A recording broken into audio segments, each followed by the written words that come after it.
But first, let me begin by clarifying the purpose of nonviolent communication. Its purpose is to help you to do what you already know how to do. Now, why do we need to learn something today that you already know how to do? Because sometimes we forget to do this. We forget because we've been educated to forget. Now, what is it that I'm talking about that we already know how to do? The purpose of this process is to help us to connect in a way that makes natural giving possible. Natural giving possible. What do I mean by natural giving? Let me do you a song to make it clear what I mean by natural giving.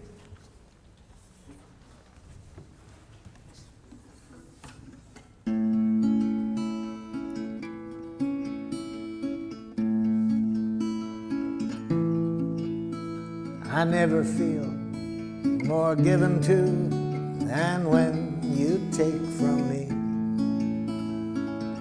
When you understand the joy I feel caring for you. And you know my giving isn't done to put you in my debt, but because I want to live the love I feel for you. To receive with grace may be the greatest giving. There's no way that I can separate the two. When you give to me, I give you my receiving.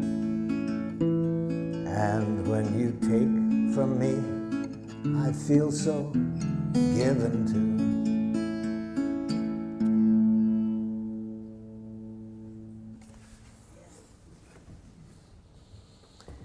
You all know that giving. You know how to do it. And that's what I'm interested in. Remembering to stay with that quality of giving, moment by moment in any connection. But we also all know that it's easy to lose it. It's easy to lose that connection, so that instead of enjoying that quality of giving, which is possible every moment in every contact we have, in spite of how precious that is, we forget. And instead of playing the game that that song is about, which I call Making Life Wonderful, it's the most fun game I've ever heard. Instead, much of the time we play another game called Who's Right? Have you ever played that game? See. It's a game where everybody loses. So isn't this amazing that we all know about this quality of giving that the song was about? It's possible every moment. We find that the richest thing to do, and much of our life we end up playing Who's Right? Now, the game of Who's Right involves two of the most devious things human beings have ever come upon. One, punishment. See, because if you're wrong in the game of Who's Right, then you deserve to suffer. Can you imagine a more diabolical concept to educate people? So, if you haven't already abstained from punishment, I'm sure by the end of the day that will no longer be a part of your consciousness. No more punishment. You won't do it in your families. We'll get rid of it with criminals. It just makes things more violent. We'll find other ways to deal with other nations beside punishment. No more punishment. No more reward. It's the same game. See, it's part of the game of Who's Right. If you're right, then you get rewarded. If you're wrong, you get punished. No more. No more. It's created enough violence on the planet. No more guilt induction. See? No more shame. No more concepts of duty and obligation. Just what the song is about. Natural giving. So how did we get off target? We got off target, according to Walter Wink, a theologian who writes in his book, The Powers That Be. We got off target about 5,000 years ago. We got off target because we started to get some wild thinking. Wild thinking that human beings are innately evil. And when you believe that human beings are innately evil, then if things aren't going as we would like, what's the corrective process? The corrective process is penitence, you see. When people are evil, you think that the way to bring about change when people are behaving in a way you don't like is to make people hate themselves for what they're doing. So for these political reasons and theological reasons, we started to develop a language that I call jackal language. It's a language that cuts us off from life and makes it very easy to be violent. Very easy to be violent. In fact, in that book I mentioned, Wink says that domination cultures, one of the things you have to educate people is to make violence enjoyable, see. And we've done a good job of that. We make violence enjoyable in our culture. For the 2 hours a night from 7 to 9 when children are watching television the most, in 75% of the programs they watch, the hero either kills somebody or beats them up, you see. And when does this happen? At the climax of the program. We've been educated for quite a while to make violence enjoyable. So even though I think what that song was about is what is really closer to our nature, this natural giving, we've been educated to make violence enjoyable, and educated in a way we can even be violent to our children. So what is jackal language like? See, jackal language, as I've mentioned, is a language of moralistic judgments. You think in terms of who's right, who's wrong, who's good, who's bad. And when you mention change, yes, we want change at times. So how do you get change in the jackal system?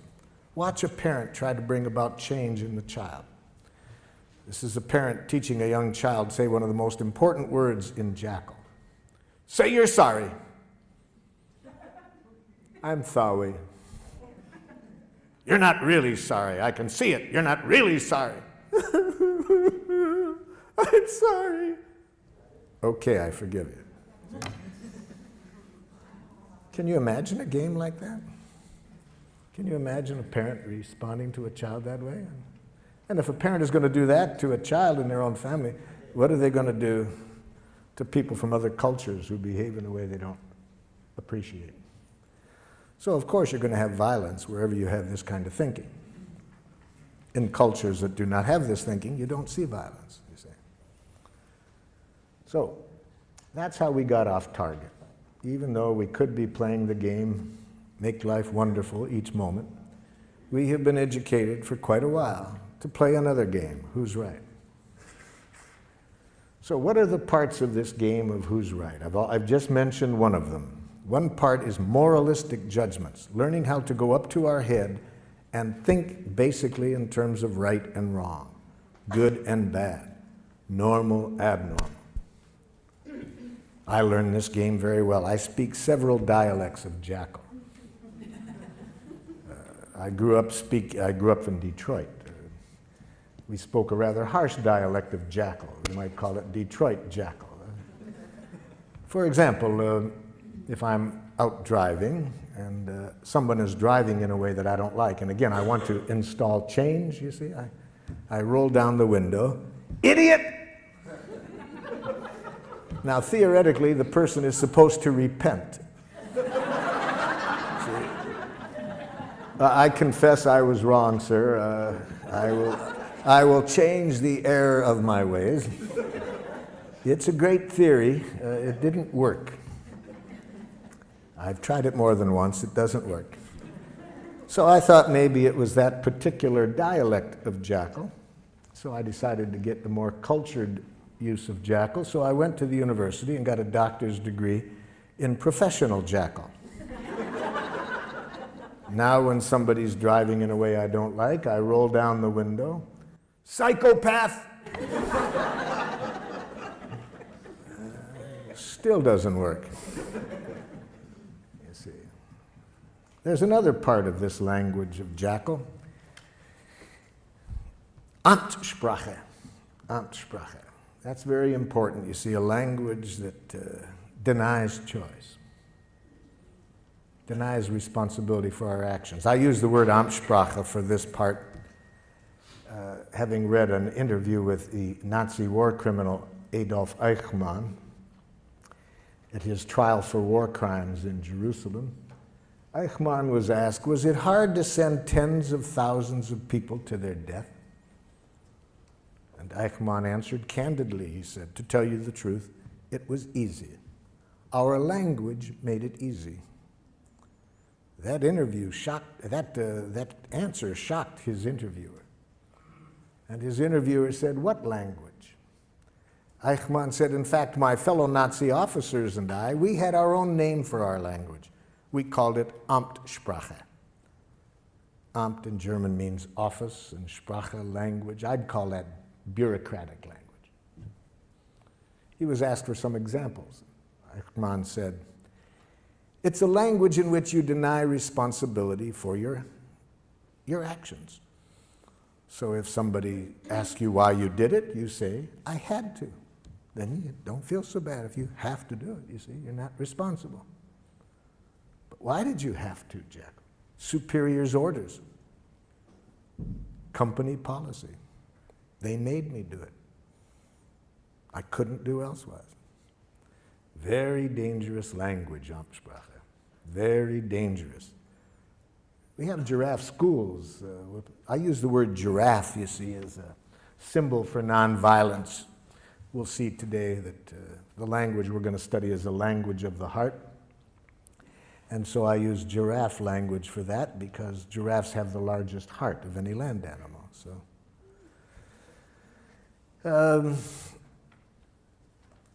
giraffe requires always being conscious of choice, you see. We never do anything that we don't choose to do. But I was teaching giraffe to a group of parents and teachers in one community, and we have giraffe schools throughout the world. We have 5 in Israel, 4 in Palestine, some in Serbia, and so forth. And in giraffe schools, of course, we want to make sure that certainly that the teachers and parents never use Amtssprache. One of the most dangerous languages in the world. To teach a child, you have to do something. So I was saying this one time in St. Louis, Missouri, to a group of parents and teachers, and a mother got very upset. She said, but there are some things you have to do, whether you like to do it or not. It's our job as parents to teach our children what they have to do.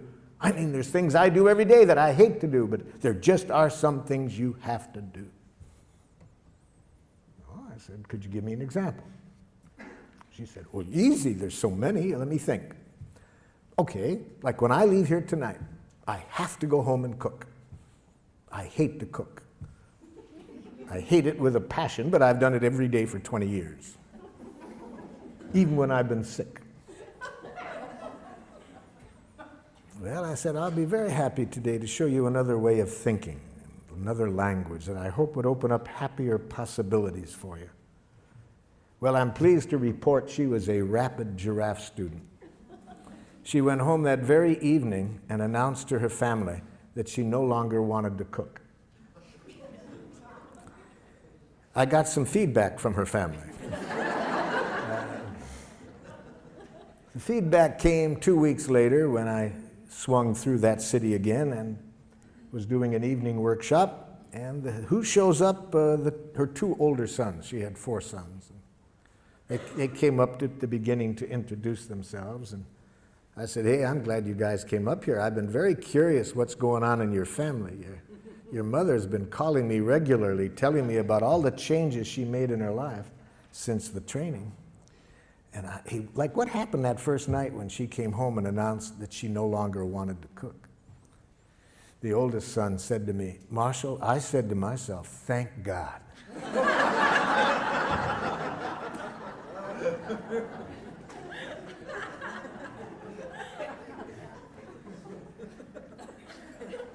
I said, help me understand that one. He said, I said to myself, now maybe she won't complain at every meal, you see. You see, natural giving, what I started the day off with that song, anything we do in life that isn't coming out of that energy, we pay for it and everybody else pays for it. Anything we do out of fear of punishment, if we don't, everybody pays for it. Anything we do for a reward, everybody pays for it. Everything we do to make people like us, everybody pays for it. Everything we do out of guilt, shame, duty, obligation, everybody pays for it. That isn't what we were designed for. We were designed to enjoy giving, to give from the heart.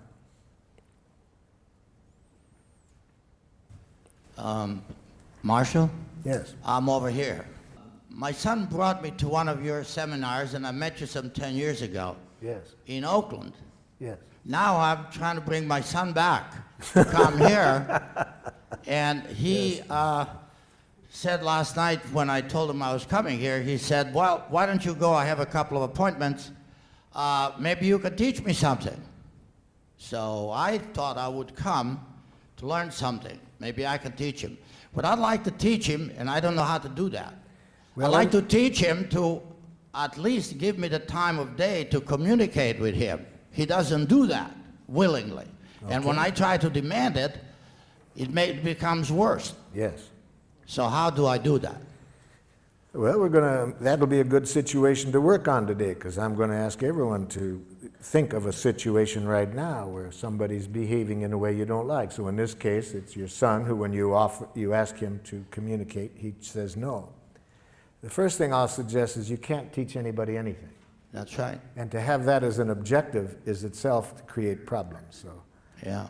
So let's change the objective. Let's never try to teach anybody anything or to change anybody. If that's your objective, you'll create resistance. So that'd be my first suggestion today. Never try to teach anybody anything or to change anybody. That clear? Yeah. Okay. So what do you do then? Give up? No. See, this is the thinking that's been shaped in us by Jackal. See, the game of who's right, win, lose. So then if we can't change and win, then the option we think of is to be a chump and lose, you see. We've been educated to think in those two ways, win, lose, right, wrong. No, I'll show you a way, another option. Okay, let's get into it. Let's give you a chance to practice it. Some of you have already thought of situations, such as somebody you want very much to communicate with, they say no. So, think of somebody at the moment who is behaving in a way that is not making life wonderful for you, and you'd like to get to the place that the song was about, where everybody's needs can get met and people are giving to one another from the heart, willingly, not out of coercion, you see. Let's see if we can show you a process to get there in this situation, to get everybody's needs met, and where people give willingly, not out of any coercion. So maybe you are living at home. Maybe you choose today to work on a child that you are living with at home who says horrible, horrible Jackal things such as, no. Oh, you laugh. You try living with one for a while. Please brush your teeth. No. Maybe you are living at home with a Jackal-speaking partner who says horrible Jackal things such as, that hurts me when you say that. We'll see today that it's a violent act to say others make you feel as you do. See? To imply that others can make you feel hurt or angry. Maybe at work somebody's behaving in a way you don't like. They come late. They're not producing as well as you would like. Maybe your next door neighbor has been sexually molesting children. Whoever you want to pick, somebody who's behaving in a way you don't like. And you'd like to see how we would arrive at the objective of creating the quality of connection that will get everybody's needs met through natural giving. That's our objective.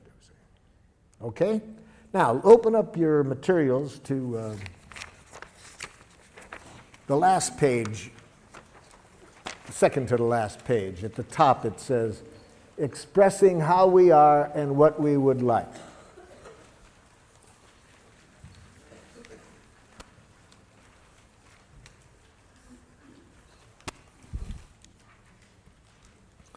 And it says under A, think of someone who does something that makes life less than wonderful for you.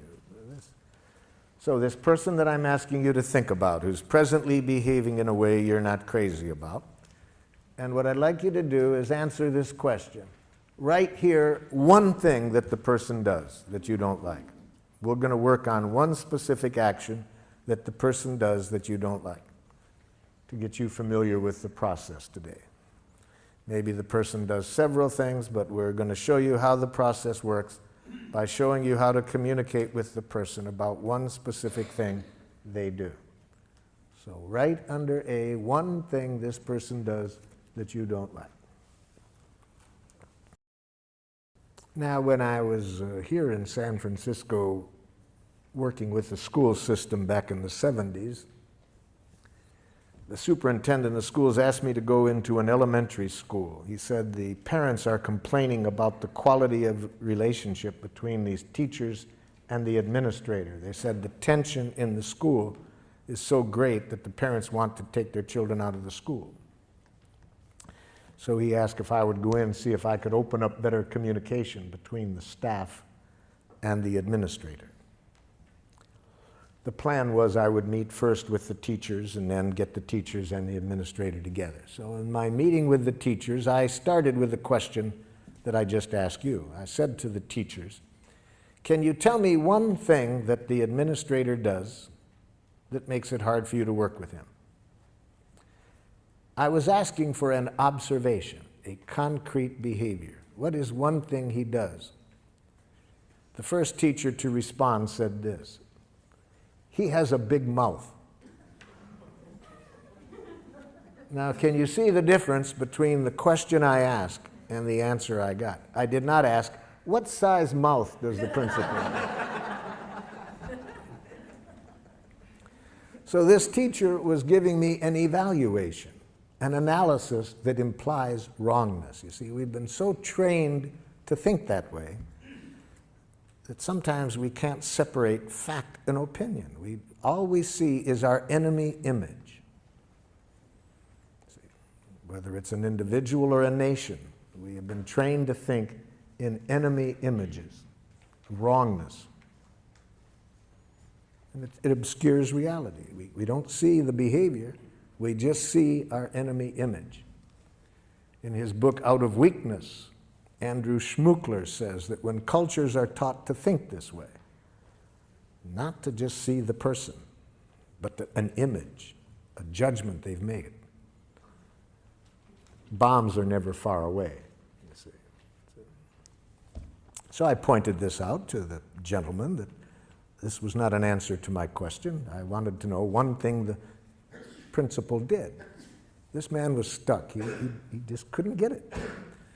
The woman sitting next to him tried to help. She says, well, I know what he's referring to. I said, okay, help him out. What's one thing that the principal does? He talks too much. No, too much is a judgment. I ask for an observation, not a judgment. See, this is how jackal-speaking people think. They really have been brought up to think there is such a thing as a just right amount of everything. And too much and too little, and that they know what it is, see? So they think that way. It doesn't make resolving conflicts too easy with them when people have an idea that there's a right and a too much and a too little, and they know what it is. And especially when they mix it up with an observation. I was just asking, what does the person do? And again, for the second time, this person couldn't see the behavior separate from the judgment. A third person tried to help. Well, I know what they're talking about. Okay, what? He thinks he's the only one that has anything worth saying. No, telling me what you think he thinks is an evaluation you're making of what you think is going on in his head. I was asking for what does he do? A fourth woman said, he wants to be the center of attention all the time. I said, now you're giving me a judgment or a diagnosis of his motives. Even if it's accurate, it's a diagnosis of his motives. It's not an observable behavior. My question was, what does he do? Now the entire faculty sits there quiet. Nobody can answer the question. And one of the women said to me, boy, Marshall, that's hard to do. Yes. In fact, the philosopher Krishnamurti says that to observe without evaluating is the highest form of human intelligence, you see. So those of us who have been taught to think in these enemy images, immediately to think right, wrong, good, bad, normal, abnormal, appropriate, inappropriate, to this, to that, we can't see reality. All we see is our enemy images.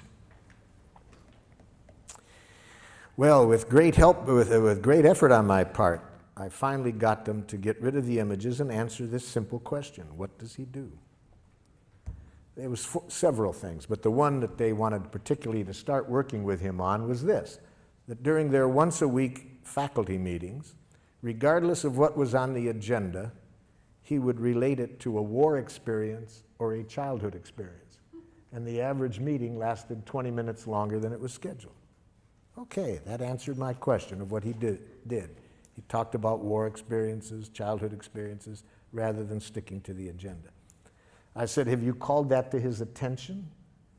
They said, well, we can see now that when we tried to talk to him about it, these other judgments get mixed in, and he gets defensive.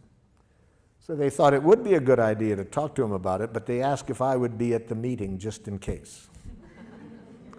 So I attended their next staff meeting, and I saw rather quickly what they were talking about, because almost as soon as an issue came up, the principal would say, oh, that reminds me of a time, and he would start to tell a story. And I was waiting for somebody to confront him on this in Giraffe, but instead of that, there was a lot of nonverbal jackling going on. People were going like this, rolling their eyes, poking the person next to them, yawning, looking at their watches, holding the watches up to the ears.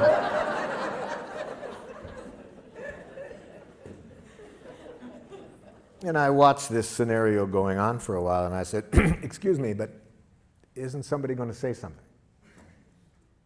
Now there's a silence, and the man who spoke up in our first meeting, I could just see him getting his courage up, and he looks at the principal and says, Ed, you have a big mouth. So let's see if whether what you wrote down answered the question I asked. Is it an observable behavior, or did you mix in any evaluation? And my two friends here will help us to make this evaluation. This animal has been taught to, somewhat like a police dog, to sniff out narcotics. If there's any jackal mixed in, he will howl. If you answered the question, this animal will dance. So, sir, what did you write down? My dad blames my wife for my choices. He does what? My dad blames my wife for my choices. Yes, blames is a judgment. See, that's already putting evaluation into it. Dad, do you see yourself as blaming her? No, I see myself as calling attention to the facts. So see, Dad doesn't see that as blaming. No, I'm educating. Thank you, Dad. Yes, okay. So how do we say it? See, we need a direct quote. We need to give to make it an observable behavior, we need to say, my father says, what? All of his problems. You are responsible for all of his problems. Wait a minute. He says this to the wife. You are responsible for all of his problems. That's it. Yes, okay, that's a direct quote. That's what he says. That's giraffe language. You made a direct quote, okay?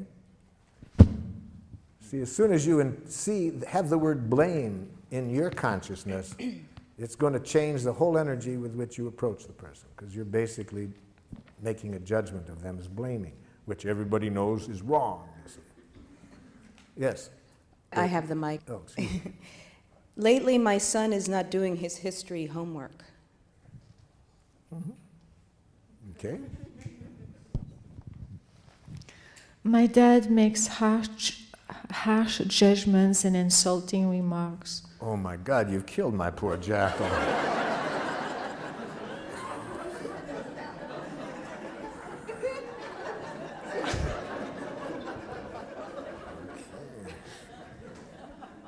He could have handled the harsh, that was one judgment, but insulting, harsh and insulting, those are two judgments. Actually, he does use insulting words. No, there is no such thing. After today, in fact, seriously, by 4:30 this afternoon, you will never hear another insult. It won't exist. Insults will not exist. I'm going to show you to use some technology today that takes insults and criticism out of the waves, airwaves. So that no matter what your father says, you can never hear another harsh statement or another insult, because we're going to show you today how to use this technology.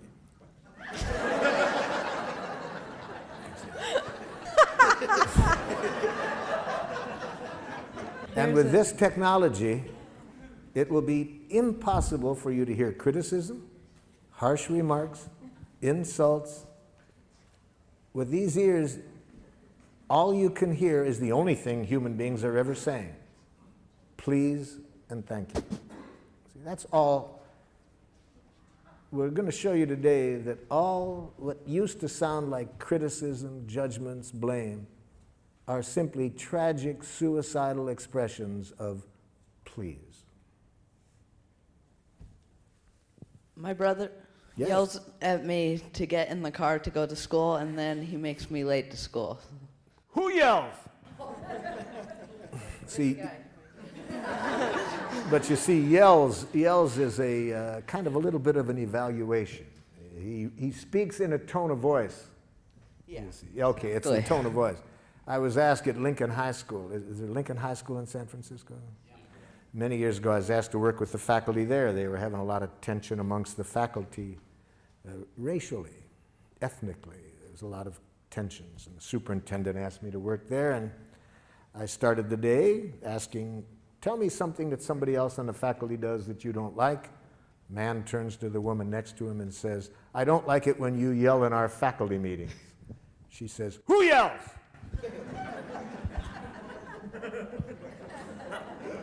Now, she was from a different culture than this man. See, what was yelling in her culture was quite different. And about 10 minutes later, when she started to yell at him by her own definition, I saw a difference, So raises the voice when he's asking you to get ready for school. Yeah. Yes, yeah. Or just kind of gets angry at me to get in the Now, car. gets angry, that's maybe accurate, but it's a diagnosis. We don't know whether he's angry. He might be scared that, you're going to miss school. Yeah. It might sound to you like angry. Maybe it is, maybe it isn't. But raises the voice, has smoke coming out of his ears. That you can see, you see. That's observable. Yes? Fifth grader Jesse refuses to do his seat work. Ow! Refuses is a diagnosis. Maybe an accurate diagnosis, but it doesn't tell me what he does. It He just says, no, I don't want to do it. says, no, I don't want to do it. That's the behavior.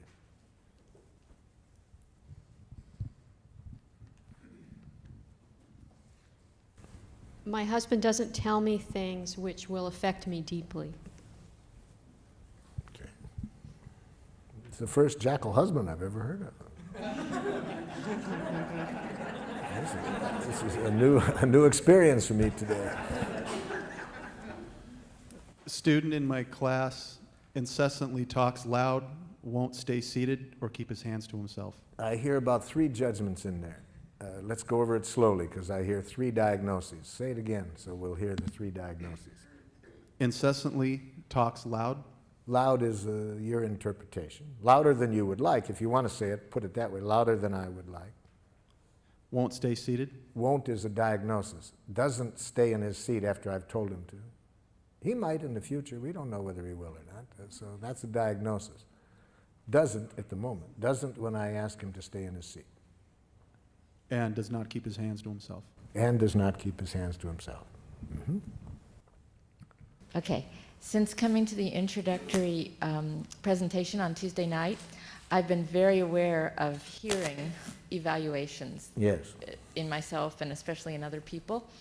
And so I started to wonder, are all of those violent communications, or would there be a way that some of those are, according to this model, nonviolent? I would say that any evaluation of others that implies wrongness is a tragic expression of an unmet need. Tragic in the sense, for two reasons. First, it decreases the likelihood that we will get what we want. Even if we don't say it out loud, even if we think it, if we are even thinking that what somebody else does is wrong, it decreases the likelihood that we will get what we want. And second, it increases the likelihood of violence. So what could be more tragic than that, than expressing ourselves in a way that gets in the way of our getting what we want and increases violence? So anything that we want to say that implies wrongness on the part of the other person, I'm suggesting, is a tragic, suicidal expression of an unmet need. Say the need. Learn a need consciousness, which is what we're going to get to now, you see. That's how we evaluate in nonviolent communication. We evaluate from the heart. We make judgments, but we make need-serving judgments. We judge whether what people are doing is meeting needs or not. We don't moralistically judge the person for what they did. We judge whether it's serving life or not, because needs are our direct connection with life. They're the life that's going, needs are the life seeking expression within us. So we evaluate with reference to that. And that requires two kinds of literacy, feelings and needs. So let's be sure that we are all speaking the same language when I use the term feelings and needs. So under B, it says, imagine that you are talking directly to the person and express how you feel when the person acts in the way described above. And use this form. Again, we're talking to the other person, we're telling them now what they did, and we say, when you do this, I feel how? How do you feel when the person does what you wrote down under A? Write that down.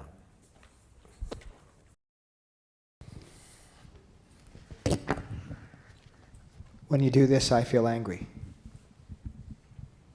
Okay.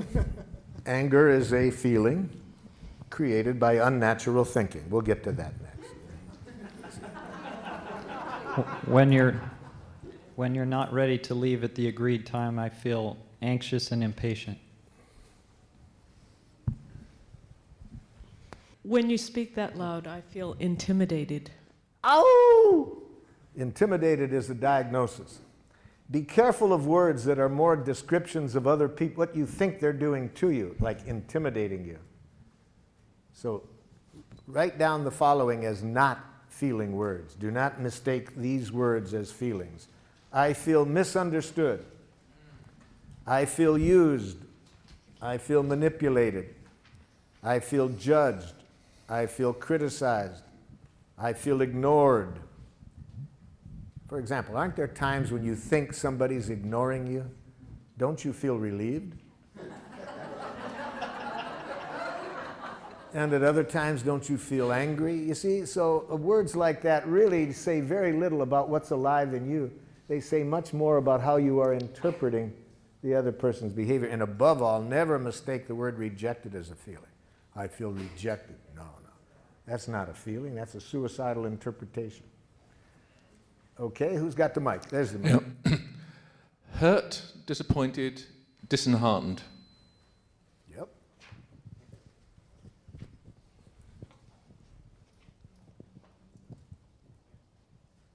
Feel angry and betrayed.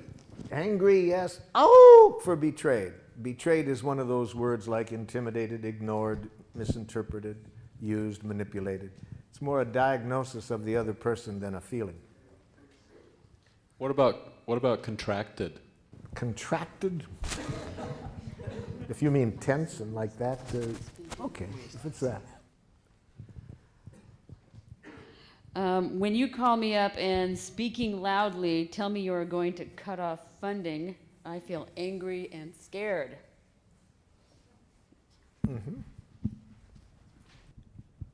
When you leave the dishes in the sink, I feel powerless over my environment and time, which feels frustrating and scary. When you start talking loudly in the middle of my sentence, I feel hurt because I think you are not listening to me. Yeah, the feeling is great, but you're going to lose it when you follow the word feel with the word because I think. Anytime you're thinking, your chance of getting what you need is greatly decreased. Especially when you follow the word think with the word you. Then I think you not only won't get heard, I predict a defensive, aggressive reaction. So it's going to be hard for people to care about your feelings when you follow that with a diagnosis that implies wrongness. But we'll get to that next, because we're going to see next that when after the feelings, there's two places we don't go, and one is up to our head. See, we stay in the heart with feelings. We don't go up to the head. We stay in the heart and connect with needs. But we'll get to that, yep. If we want to use nonviolent communication, we want to be sure that we do not use the feeling in a violent way, because feelings can either connect us at the heart or they can contribute to more division and violence. So we certainly do not want to ever express our feelings in this way. I feel as I do because you. Okay? We never want to express our feelings this way. You make me feel. Now that will be a hard habit to get away from, because in a jackal culture, feelings are very instrumental to using guilt as a way of manipulating people. The way to manipulate people is if you can convince them that they make you feel as you do, then they should feel guilty and change, you see. So it's another form of this violent game. So, for example, if you are a parent and you want to use feelings in a violent way rather than a connecting way, you would express it this way. It really hurts me when you don't clean up your room. Okay? Or, you make me angry when you say that.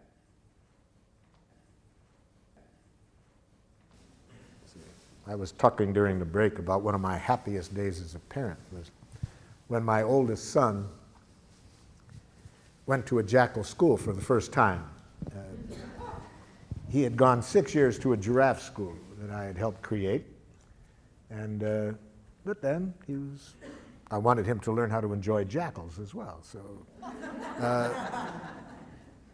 and in giraffe schools, we also want to be aware that the children are not always going to be in this setting, so we want them to learn how to stay with their own values regardless of which structure they're in, you see. So he comes back the first day from school, and he looked less than happy, and I said, how was the new school, Rick? And he said, it's okay, Dad, but whew, boy, some of those teachers, Dad. I said, what happened? He said, Dad, I wasn't even in the front door, really. I was halfway through the front door, and some man teacher comes running over and says, my, look at the little girl. Can you guess what the teacher was reacting to? Yeah, my son's hair was down to his shoulders. See, in a jackal school, as we all know, authority knows what's right. See, there's a right way to wear your hair as a boy and a wrong way. A right way to do everything, and who knows? The teacher. And then what do you do if somebody doesn't do it? You use shame, guilt, and so forth. You use the word girl as though it's an insult. Welcome to jackal land. So I'm getting burned up, ready to go do a little bat therapy with the teacher. And, forgetting all about my teachings. And I said to my son, how did you handle it? He said, I remember, Dad, that what you said, that when you're in that kind of environment, never give them the power to make you submit or rebel, you see. So one of the things we want to teach children very early, no matter what structure you're in, never lose track that you are free to choose what you do. Don't allow institutions to determine what you do.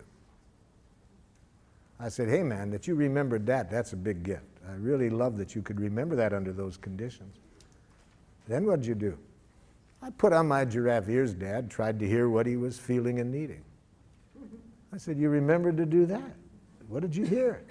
Pretty obvious, Dad. Looked irritated, wanted me to cut my hair. Hey, wow, man, I'm really glad you could remember that. How did that leave you feeling? I said, Dad, I felt sad for the man. He was bald and seemed to have a problem about hair.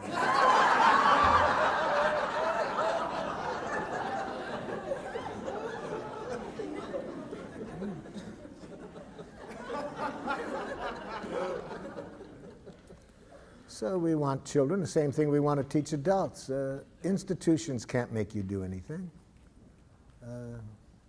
Other people can't make you do anything. No human being has ever done anything they didn't choose to do. A Palestinian in the village of Hebron disagreed with me one time. He said, I don't agree with you, Marshal, that we only choose to do. Where was my choice 2 days ago? A soldier puts a gun at my head and says, take off your clothes or I'll shoot you. Where was my choice? I said, seems pretty obvious to me. You had a choice of whether to take off your clothes or not. He laughed. He said, okay, I got your point. I chose not to take off my clothes. That soldier knew I didn't have a gun. He was doing this to dishonor me. I chose to risk my life to protect my honor. Okay, so I'm not saying we always like the choices we have, but nobody can make us do anything we don't choose to do. So I said, apparently the soldier also chose not to shoot you, or else he was a very poor shot. My children taught me this about nobody does anything they don't choose to do. From the time they were 2 years old, they educated me that I couldn't make them do anything. All I could do is make them wish they had. And then they taught me another lesson, that any time I would do that, they would make me wish I hadn't made them wish they had. They taught me that violence creates violence.